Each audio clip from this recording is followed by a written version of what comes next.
स्वागत है मित्रों। कहानी को आगे बढ़ाते हुए आज दिखाया जा रहा है कि लैन क्लासेस जाने से पहले अपने आंखों में लेंसेस लगाकर अपने आंखों के कलर को नॉर्मल कर रहा था और साथ में मेकअप शेकअप करके अपने बॉडी का ज़ोंबी वाला ब्लू मार्क को ढक रहा था, जिससे वो नॉर्मल इंसानों की तरह दिख सके। फिर हम देखते हैं कि लैन एन से कह रहा था कि मुझे जल्दी से कंसोलर पास करो, मुझे फाउंडेशन दो, मुझे मेकअप ब्रश दो। एन लैन से पूछता है कि ये सब क्या होता है और ये सब कहाँ पाया जाता है। लैन कहता है बेकुछ कही के ये सब तुम्हारे सामने ही तो है। फिर लैन एन को समझाता है कि कौन से मेकअप के सामान को क्या कहा जाता है। फिर लैन एन से कहता है कि आप ये सब मुझे पास करो, एक तो तुम्हारे वजह से आज हम पहले ही क्लासेस के लिए लेट हो चुके हैं। एन कहता है क्या मेरे वजह से लेट हो गया है? कल रात जब मैंने तुमसे कहा था कि जूस को थोड़ा पीना, तब मेरे मना करने के बावजूद भी जूस को किसने पूरा घटक लिया था? उसके बाद नशे में टल्ली हो गया था। फिर एन लैन से पूछता है कि लैन एक बात तो बताओ, क्या तुम हर एक रोज ऐसे ही सुबह सुबह उठकर मेहनत करके ऐसे तैयार होते हो? लैन जवाब देता है कि हाँ, मुझे हर एक रोज मेकअप शेकअप करके ऐसे ही तैयार होना पड़ता है जिससे मैं नॉर्मल इंसानों की तरह दिख सकूं। और वैसे तो मुझे तैयार होने में 2 घंटा लग जाते हैं, पर आज कुछ जल्दी करना पड़ रहा है। उसके बाद लैन एन से पूछता है कि एन मेरी तरफ देखो और बताओ क्या मेरा मेकअप ठीक से तो हुआ है, मैं कैसा लग रहा हूँ? एन लैन की तरफ गौर से देखकर कहता है कि हाँ, तुम ठीक लग रहे हो, तुम नॉर्मल इंसानों की तरह ही दिख रहे हो। और एक बात बताओ, तुम जैसे मर्द को मेकअप करता हुआ देखकर मुझे अजीब लग रहा है। लैन तब स्टाइल से एन से कहता है कि हाँ, अभी बातें बहुत हो गया, चलो क्लासेस में हम आज वैसे ही लेट है। और तुम एक काम करो, मेरे पास एक्स्ट्रा यूनिफॉर्म है, तुम मेरा यूनिफॉर्म पहन लो और मैं भी तैयार हो जाता हूँ और चलो चलते हैं क्लासेस में। तब एन की नजर लैन के घर में रखी हुई लैन की एक एल्बम की ओर पड़ता है। एन उसे टच करते हुए सोचने लगता है कि क्या है ये। कुछ देर बाद हम एन और लैन को देखते हैं जो रास्ते में दौड़ते भागते हुए अपने क्लासेस के ओर आ रहे थे। एन तब अपना साइकिल चलाता हुआ आ रहा था और लैन अपनी ताकत को इस्तेमाल करते हुए एन के साइकिल से आगे दौड़ता हुआ आ रहा था। एन तब लैन से कहता है कि लैन तुम ऐसे रास्ते में अपना ताकत को इस्तेमाल मत करो, अगर कोई देख ले तो क्या होगा? लैन तब दौड़ते हुए एन के ओर देखकर कहता है कि एन तुम इतने स्लो हो तो मैं क्या करूं? एन लैन से कहता है कि लैन आगे तो देखो। लैन जैसे ही आगे देखता है उसी वक्त लैन का एक क्लासमेट जो दौड़ता हुआ आ रहा था वो लैन से टकरा कर रास्ते में गिर जाता है। एन और लैन के इस क्लासमेट को हम चश्मू बुलाएंगे, ठीक है?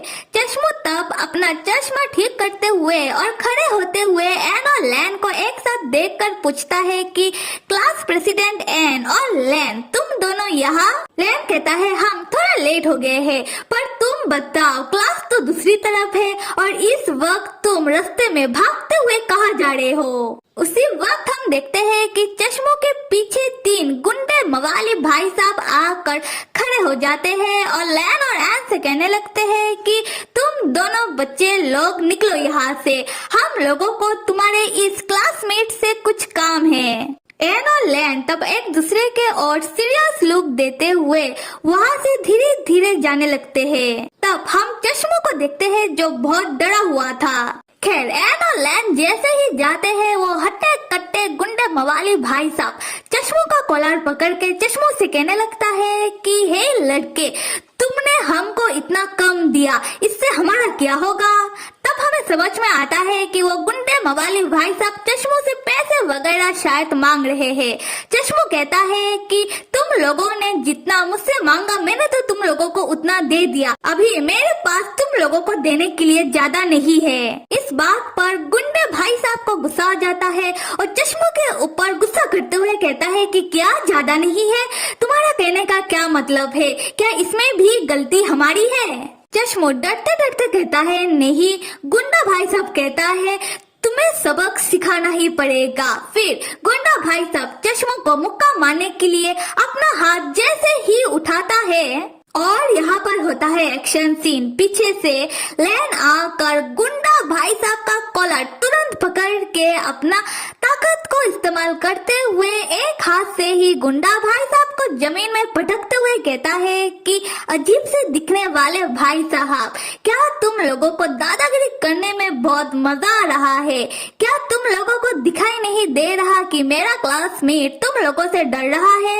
उसी वक्त बाकी दो गुंडे भाई साहब अपने लीडर को लैन के हाथों से पीटता हुआ देखकर वो लोग अपने पास से चाकू, छुरी, स्टिक वगैरह निकाल लेते हैं और लैन के ओर आने लगते हैं लैन को मारने के लिए। और जैसे ही दो गुंडे भाई साहब लैन के ऊपर हमला करता है, लैन उन दोनों को ही एक साथ पटक पटक कर पीटने लगता है। उसके बाद लैन वो लोग जो स्टिक लैन को मारने के लिए लेकर आए थे वो स्टिक उठाकर वो लीडर गुंडे भाई साहब से कहता है कि हिलने की कोशिश भी मत करना, मैं कोई बच्चा नहीं हूँ और अपने ठीक सामने जो एकेडमी देख रहे हो मैं यहाँ फर्स्ट ईयर का स्टूडेंट हूँ लैन। अगर दोबारा लड़ाई झगड़ा करने का भूत सवार हो तो आ जाना मुझे ढूंढते हुए।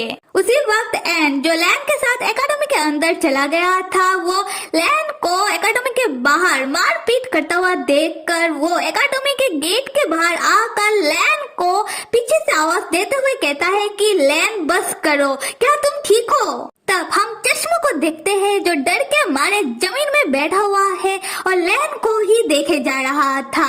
लैन तब एन के पास चला जाता है और एन से कहने लगता है कि एन सच में तुम कितने स्लो हो। एन कहता है कि लैन बस हो गया और एक बात तो बताओ कि तुम्हारे एक मुक्के से ही इन सारे गुंडे भाई साहब का काम तमाम हो जाना चाहिए था, पर ये लोग अभी भी जिंदा कैसे हैं? लैन कहता है एन ये तो राज की बात है। और यहाँ पर हमें समझ में आता है कि लैन अपनी ताकत की लिमिट को कंट्रोल कर सकता है। तब चश्मो उठकर खड़ा होता है और लैन को गौर से देखते हुए कहता है कि ये बात मैंने पहले क्यों नहीं देखा, कोई इतना हैंडसम कैसे हो सकता है?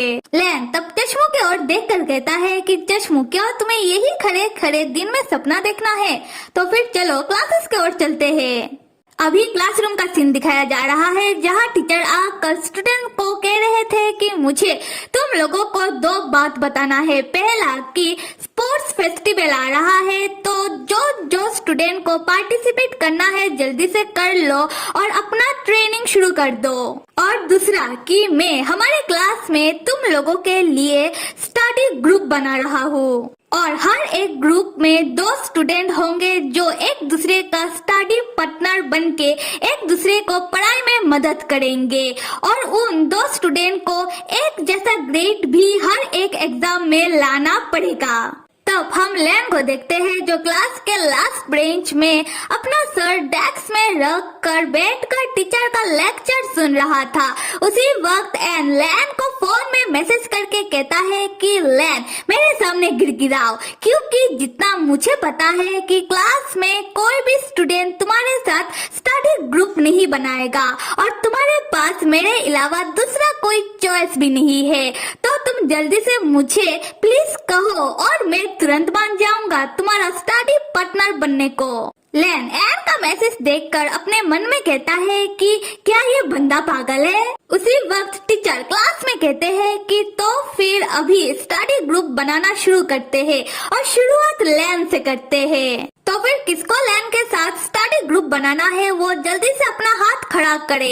ये सुनकर लैन झुक जाता है और क्लास में इधर उधर देखने लगता है और टीचर के कहने के बाद भी क्लास में कोई भी स्टूडेंट लैन के साथ स्टडी ग्रुप बनाने के लिए अपना हाथ खड़ा नहीं कर रहा था और एन भाई साहब जो अभी भी लैन का प्लीज कहने का इंतजार कर रहे थे।